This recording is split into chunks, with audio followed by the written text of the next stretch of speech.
आपका पहला प्रश्न है, मध्य प्रदेश की दूसरी सबसे बड़ी जनजाति कौन सी है? माने एसटी।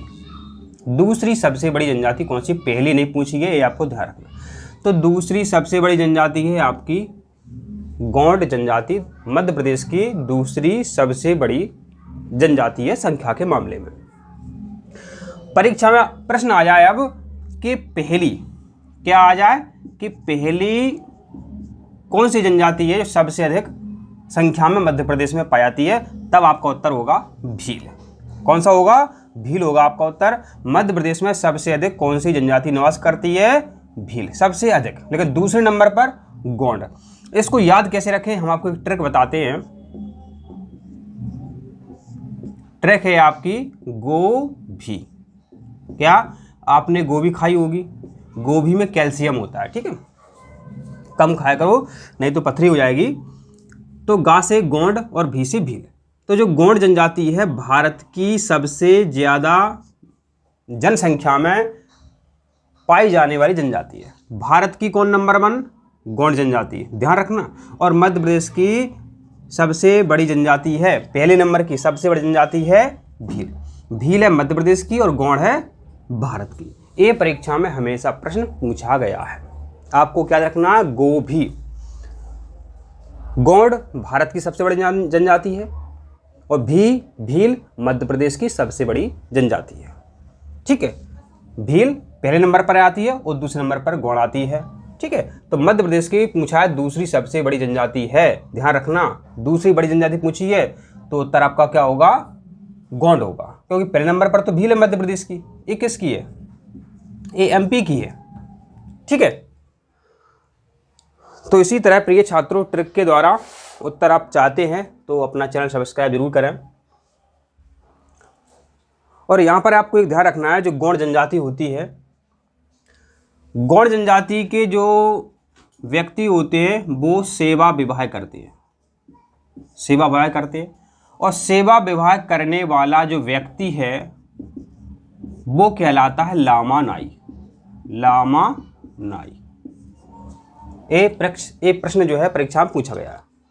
सेवा विवाह करने वाला व्यक्ति लामा नाई कहलाता है। और सेवा विवाह किस जनजाति में चलता है? तो ये गौंड जनजाति में चलता है। और ये होता क्या है? सेवा विवाह क्या होता है? गौंड जनजाति में लड़का है, दूल्हा है, ठीक है।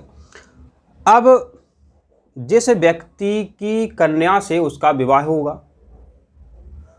तो अगर वो व्यक्ति के पास पैसा है तो अपने जो भाभी ससुर है उसको पैसा दे देगा, जो भी उसका संपदा है, धन है, वो दे देगा। अगर उसके पास धन संपदा नहीं है तो फिर वो सेवा करेगा किसके यहाँ? अपने भाभी ससुर के यहाँ। और वो ससुर खुश होकर के अपनी कन्या को उस व्यक्ति को दे देता है। तो क्या बात निकल के आती है? वर द्वारा वधू का मूल नहीं चुकाने की स्थिति में भावी ससुर के यहाँ जो व्यक्ति सेवा करता है, उसे लामानाई कहते हैं। इसे ऐसे विवाह को सेवा विवाह कहते हैं। यह गौंड जनजाति में प्रचलित है। ऐसा व्यक्ति लामानाई कहलाता है। चलो अगला प्रश्न अपन देखते हैं।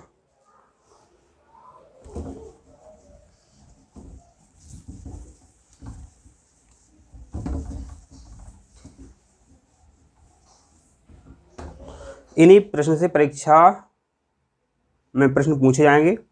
अगला प्रश्न है, गौंड शब्द की उत्पत्ति किस शब्द से मानी जाती है? तो इस शब्द की उत्पत्ति मानी जाती है कौंड शब्द से। किससे? कौंड शब्द से। जो गौंड शब्द है उसकी उत्पत्ति मानी जाती है, ठीक है। और कौंड शब्द का अर्थ होता है पर्वत। क्या अर्थ होता है? पर्वत। पर्वत माने पर्वत पर रहने वाले व्यक्ति, पर्वत पर रहने वाली जनजाति क्या कहलाती है? गौंड कहलाती है, ठीक है। और जो गौंड हैं इनमें जो अभी बात कर रहे थे सेवा विवाह की, तो सेवा विवाह इनमें प्रचलित है, ये आप ध्यान रखें।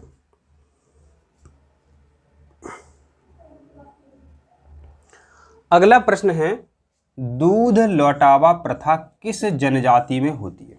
दूध लौटावा प्रथा। तो दूध लौटावा जो प्रथा है ये आपकी होती है गौड़ जनजाति में। ये होती क्या है देखो, दूध लौटावा प्रथा। भाई का लड़का और बहन की लड़की, ठीक, माने एक पिता है, उसकी दो संतानें हैं, एक पुत्र है और एक लड़की है, समझ ना, एक पुत्र है और एक पुत्री है। अब बहन की तो शादी हो गई, वो चली गई कहीं, तो जब अगर बहन उस लड़की के लड़की हो जाती है तो लौट करके इस लड़की का विवाह अपने पिता के पुत्र के लड़के से हो जाए। माने भाई का लड़का या बहन की लड़की की शादी, या बहन का लड़का भाई की लड़की की शादी, ऐसी जो शादी होती है इसे दूध लौटावा कहते हैं। शब्द से ही पता चल रहा है लौटावा, हमने आपको लड़की दी और आप भी हमें लड़की दो, दूध लौटावा हो गया। तो दूध लौटावा प्रथा गौड़ जनजाति में चलती है। भाई का लड़का बहन की लड़की शादी, भाई की लड़की की शादी बहन की लड़की की शादी से बहन की लड़की से शादी हो जाए तो उसे दूध लौटावा प्रथा बोला जाता है। ठीक है, ध्यान रखें। अगला प्रश्न देखते हैं। तो आपको समझ में आ गया कि दूध लौटावा जो प्रथा है वो किस जनजाति में होती है, तो ये गौड़ जनजाति में चलती है दूध लौटावा प्रथा। दूध लौटावा प्रथा गौड़ जनजाति में चलती है। अगला प्रश्न है, व्यवसाय के आधार पर गौड़ जनजाति की उपजातियां हैं। एक जाति होती है, उसकी बहुत सारी उपजातियां होती है, बहुत सारी शाखाएं होती हैं। तो व्यवसाय के आधार पर गौड़ जनजाति की उपजातियां हैं, ये तो आपका हो गया आंसर सभी। अगरिया, प्रधान और ओझा। अगरिया, प्रधान और ओझा ये व्यवसाय के आधार पर गौड़ की उपजातियां हैं। जो अगरिया जाति है इसके जो देवता होते हैं उन्हें लोहासुर कहते हैं। क्या कहते हैं? उन्हें लोहासुर कहते हैं। ध्यान रखें, परीक्षा में पूछा जाता है। ओझा जो होते हैं ये झाड़ फूंक करते हैं। क्या करते हैं? ये झाड़ फूंक का काम करते हैं और इन्हें बहुत सम्मान प्राप्त है, इन्हें बहुत सम्मान प्राप्त है। बिल्कुल ओझा। तो व्यवसाय के आधार पर गौड़ जनजाति की उपजातियां कौन कौन सी हैं? अगरिया, प्रधान और ओझा। अगरियाओं के देवता होते हैं लोहासुर। ठीक है, तो परीक्षा में ऐसा प्रश्न कई बार आया है। और अगरिया जनजाति के देवता कौन से हैं? लोहासुर। धधकती हुई भट्टियों में इनका निवास होता है। ठीक है, नाम ही स्पष्ट है, आग, अगरिया। तो बता दो व्यवसाय के आधार पर गौड़ जनजाति की उपजातियां कौन कौन सी हैं? अगरिया, प्रधान और ओझा। अगला प्रश्न है, मध्य प्रदेश के पश्चिमी क्षेत्र में, माना कि मध्य प्रदेश बना से अपना जो मध्य प्रदेश है एक आयताकार है, ये पूरा हो गया आपका, ये आपका पश्चिम हो गया। तो मध्य प्रदेश के पश्चिमी क्षेत्र में कौन सी प्रजाति निवास करती है? मतलब पश्चिम के क्षेत्र में। ठीक है, तो पश्चिम में भील जनजाति निवास करती है। ध्यान रखना, पश्चिम में निवास करती है भील, याद रखना, पश्चिम में भील हो जाएगी आपकी। और ध्यान रखना परीक्षा में प्रश्न आएगा, जो कोरकू जनजाति है वो दक्षिणी क्षेत्र में निवास करती है। कोरकू दक्षिणी क्षेत्र में निवास करती है। परीक्षा में पूछ ले पूर्व के बारे में, तो बैगा जनजाति पूर्व में निवास करती है। और इधर की बात करें, देखो ये तो आपका उत्तर है, तो जो क्षेत्र है ये कौन सा है? उत्तर पश्चिम क्षेत्र है। तो उत्तर पश्चिम क्षेत्र में जो है सहरिया जनजाति रहती है। ये इतनी चीज़ें याद कर लो, परीक्षा में हमेशा पूछी गई। और कोरकू माना होता है मनुष्यों का समूह। कोरकू माना होता है मनुष्यों का समूह। तो क्या सीखा आपने? मध्य प्रदेश के पश्चिमी क्षेत्र में कौन सी प्रजाति निवास करती है? क्या कौन सी प्रजाति भी निवास करती है? यहाँ देखो, कौन सी प्रजाति भी निवास करती है?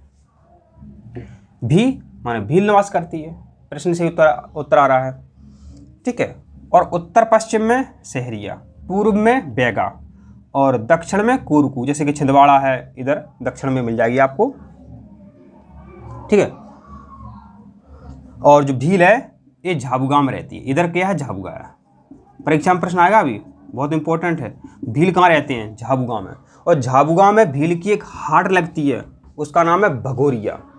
ये भी अपन अभी समझेंगे। भगोरिया एक हाट लगती है, वो एक शादी के लिए एक तैयारी है, वो अभी समझते हैं अपन।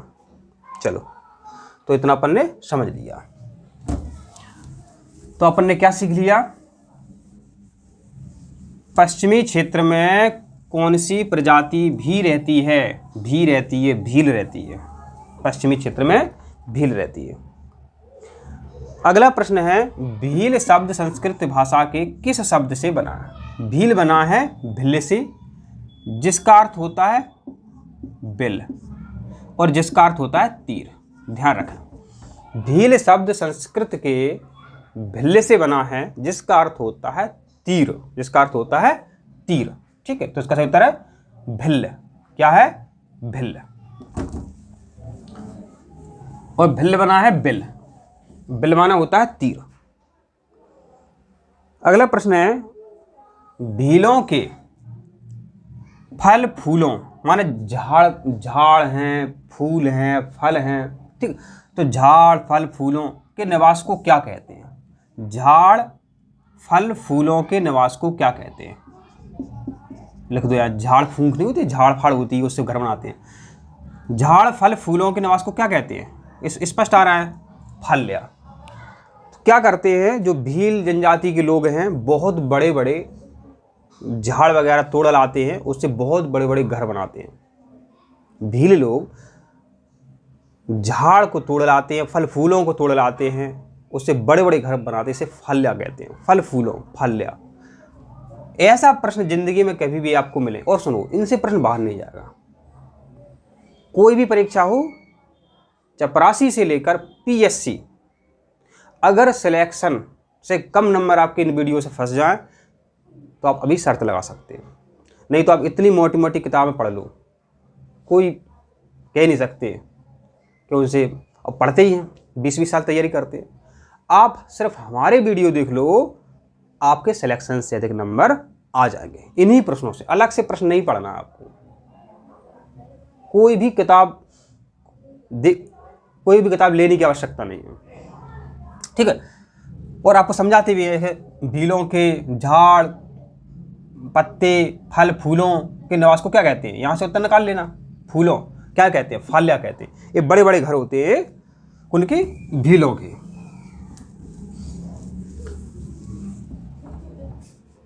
अगला प्रश्न है,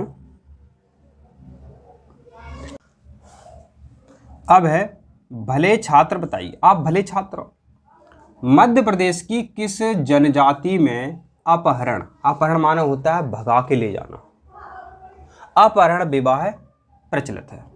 ठीक है। तो जो अपहरण विवाह भगा के ले जाते हैं वो प्रचलित है आपका भील जनजाति में। कहाँ है? भील जनजाति। भील कहाँ है? कहाँ रहती है भील? पश्चिमी क्षेत्र में रहती है, झाबुआ में। तो ये भील जनजाति के लोग कहाँ रहते हैं? झाबुआ में रहते हैं। ठीक। इसमें देखो, इसका नाम भगोरिया क्यों चला अपहरण इसका नाम क्यों चला? इसका कारण क्या समझो। इसमें क्या होता है, झाबुआ में होली के अवसर पर एक मेला लगता है झाबुआ में, इसका नाम है भगोरिया हाट। तो इसमें क्या होता है, देखो, लड़कियां ऐसे खड़ी रहती हैं, सुंदर सब तरह की लड़की खड़ी रहती है। तो कोई लड़का आता है और किसी लड़की को देख करके, ये लड़की, जो लड़की उसे अच्छी लगती है उसके वो ऐसी तिलक लगा देता है। अब बदले में वो लड़की भी उस लड़के के तिलक लगा दे, तो ये समझ लो एक दूसरे को दोनों पसंद है। बस पसंद है तो मेले में चले जाते हैं, घूमते फिरते हैं। इसे ही कहते हैं कि भगोरी, भग चलो। तो उनकी शादी पक्की हो जाती है। अगर बदले में लड़की ने तिलक नहीं लगाया, ऐसे लड़की ने लगा दिया, किसी सुंदर लड़के से, कोई लड़का माने सुंदर नहीं है, उसने सुंदर लड़की का तिलक लगा दिया, अब सुंदर लड़की थोड़ी उसके तिलक लगाएगी, नहीं लगाती है, तो फिर वो विवाह नहीं माना जाएगा, मतलब विवाह होगा नहीं, आगे की जो प्रोसेस है वो नहीं चलेगी। ठीक है, इसलिए इसका नाम रखा हुआ है भले छात्र, माने भले से कर लूँ भील, तो भले छात्र बता दो, अरे भले छात्र बता दो, मध्य प्रदेश की किस जनजाति में अपहरण विवाह प्रचलित है? तो भील जनजाति में। भगोरिया हाट में किस जनजाति की लड़का लड़कों की शादी होती है या सगाई होती है? भील जनजाति में। ठीक, भील जनजाति कहाँ रहती है? झाबुआ में रहती है। कहाँ रहती है? झाबुआ में रहती है भील जनजाति। अगला प्रश्न है, मध्य प्रदेश की किस जनजाति में गोल गाघेड़ो प्रथा पाई जाती है? तो गोल गाघेड़ो प्रथा जो है भील जनजाति में पाई जाती है। प्रश्न परीक्षा में पूछा गया है, मध्य प्रदेश की किस जनजाति में गोल गाघेड़ो प्रथा पाई जाती है? तो भील जनजाति में गोल गाघेड़ो प्रथा पाई जाती है।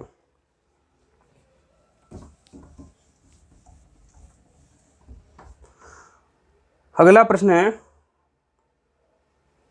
भीलों का यह परिणय पर्व है।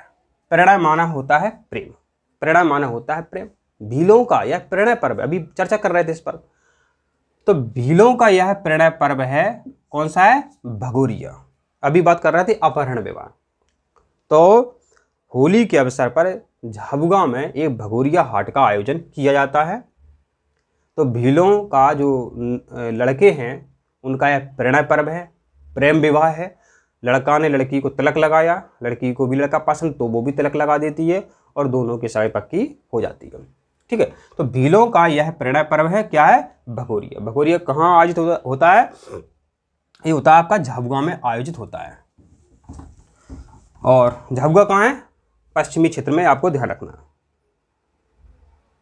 अगला प्रश्न है, मध्य प्रदेश के पूर्वी क्षेत्र में निवासरत मुख्य जनजाति है। तो अभी अपन ने बात की थी, यहाँ पे पूर्वी क्षेत्र में क्या लिखा था? बैग लिखा था। क्या लिखा था? बैगा लिखा था। एक लड़की थी क्लास में, उसका नाम था पूर्वी। तो पूर्वी हमेशा हर सप्ताह नए नए बैग लाती थी, नए नए फैशन के बैग लाती थी पूर्वी। लड़कियों के नाम नहीं होते पूर्वी। तो याद रख लेना, एक ट्रिक थी कि मध्य प्रदेश के पूर्वी क्षेत्र में कौन सी जनजाति निवास करती है? पूर्वी क्षेत्र में कौन सी जनजाति निवास करती है? बैगा। क्योंकि हमने मतलब बोला कि जो पूर्वी नाम की लड़की थी वो नए नए बैग लाती थी, नए नए बदल बदल कर बैग लगाती थी। कौन? पूर्वी नाम की लड़की। तो पूर्वी क्षेत्र में बैगा जनजाति जो है निवास करती है। अगला प्रश्न है, बैगाओं द्वारा की जाने वाली कृषि को क्या कहते हैं? तो बैगाओं के द्वारा की जाने वाली कृषि को व्यापार कहते हैं। बैगाओं के द्वारा की जाने वाली कृषि को व्यापार कहते हैं। ठीक है, ध्यान रखना, व्यापार कहते हैं।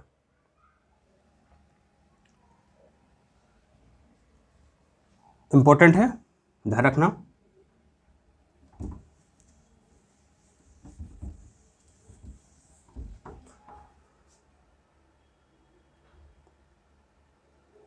अगला प्रश्न है, साज वृक्ष पेड़ का नाम है, किस जनजाति का पवित्र वृक्ष है? तो बैगा जनजाति का यह पवित्र वृक्ष है। तो बैगा जनजाति का क्या है? जो साज वृक्ष है, एक वृक्ष है साज।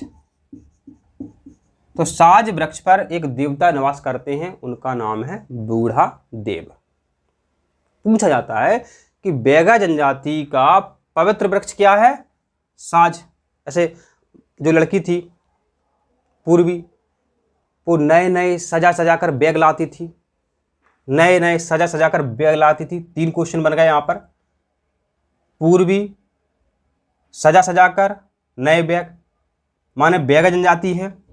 इनके देवता कौन है? कहाँ रहते हैं? साज वृक्ष पर रहते हैं। और पूर्व में कौन रहती है? बैगा जनजाति रहती है। तो जो बैगा जनजाति है, बैग सजा सजा कर लाती थी वो। तो बैगा जनजाति का पवित्र वृक्ष है साज। और क्यों है? क्योंकि साज वृक्ष पर उनके देवता का जो नाम है बूढ़ा देव, वो निवास करते हैं।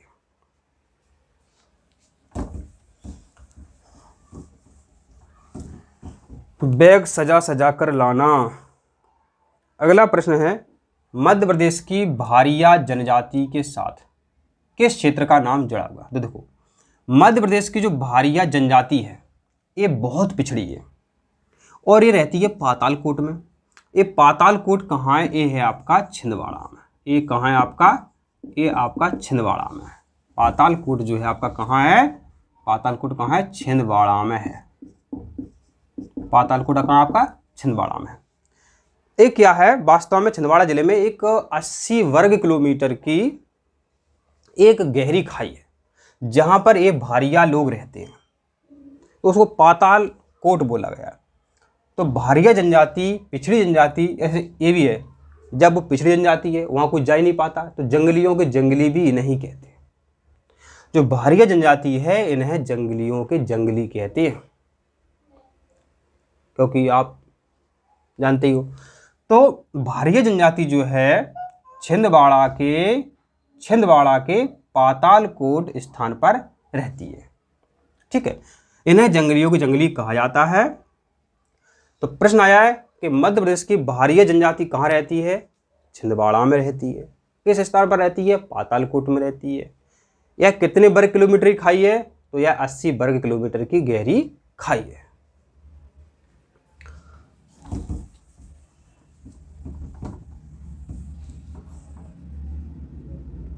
अगला प्रश्न है, जंगलियों के जंगली किसे कहा जाता है? तो जंगलियों के जंगली किसे कहा जाता है? भारिया जनजाति को कहा जाता है। भारिया जनजाति को जंगलियों के जंगली कहा जाता है। कौन सी जनजाति मध्य प्रदेश में है? देखो, जरावा जनजाति है जो अंडमान में रहती है। कहाँ रहती है? अंडमान में। भील अपनी रहती है एमपी में। तो कौन सी जनजाति मध्य प्रदेश में रहती है? तो रहती है भील जनजाति।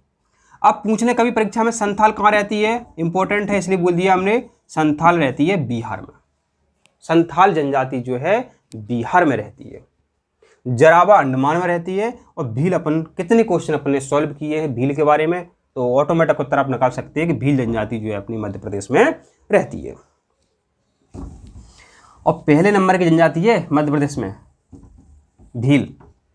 सबसे अधिक जनसंख्या में भील जनजाति पाई जाती है। अगला प्रश्न है, निम्नलिखित में कौन सी जनजातियां मध्य प्रदेश में पाई जाती हैं? तो देखो, संथाल तो नहीं पाया क्योंकि ये बिहार में रहती है। ठीक है, संथाल ये भी गलत हो गया आपका।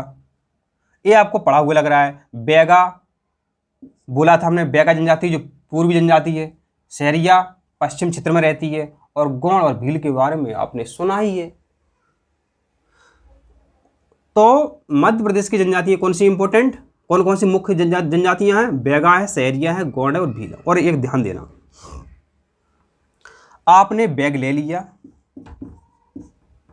शहर गए, और का उसमें आप गो भी ले आए।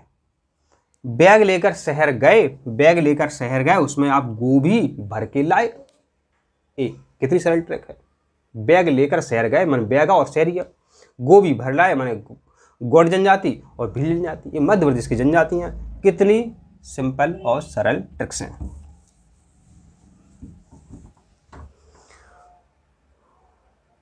अगला प्रश्न है, बूढ़ा देव मध्य प्रदेश की किस जनजाति के प्रमुख देवता है?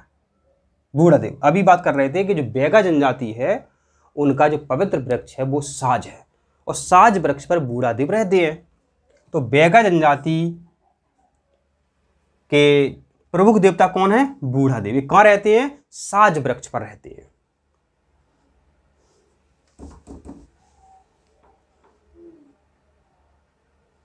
अगला प्रश्न है, मध्य प्रदेश में भगोरिया हाट का संबंध किससे है? जिला पूछा है, तो झाबुआ से कितनी बार अपन ने समझ लिया है। अगला प्रश्न है, आदिम जनजाति कोरकू मध्य प्रदेश के किन जिलों में पाई जाती है? अभी अपन ने जब ऐसा आयताकार ये नक्शा बनाया था, मध्य प्रदेश लगभग आयताकार है, तो अपन ने जो कोरकू लिखी थी वो यहाँ लिखी थी कोरकू। तो कोरकू जनजाति जो है दक्षिणी क्षेत्र में पाई जाती है। तो ये लिखा है दक्षिण जिले में।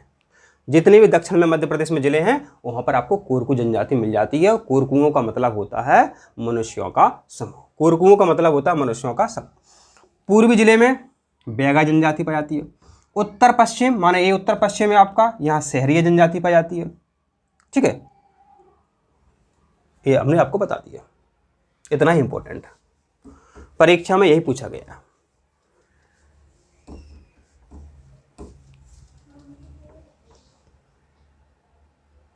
अगला प्रश्न है, मध्य प्रदेश में सहरिया जनजाति निवास स्थान है। सहरिया, हमने बोला था कि सहरिया, ये नक्शा बनाया था हमने आपका, ऐसा मैप बनाया था, इससे समझ में आता है, भूलते नहीं है। यहाँ रहती है सहरिया, तो ये उत्तर है, ये पश्चिम हो गया, तो उत्तर पश्चिम में रहती है सहरिया जनजाति। उत्तर पश्चिम में रहती है सहरिया जनजाति। उत्तर पश्चिम में कौन जनजाति रहती है? सहरिया जनजाति रहती है। जैसे कि आपका ग्वालियर है, भी है, भिंड है, मुरैना है,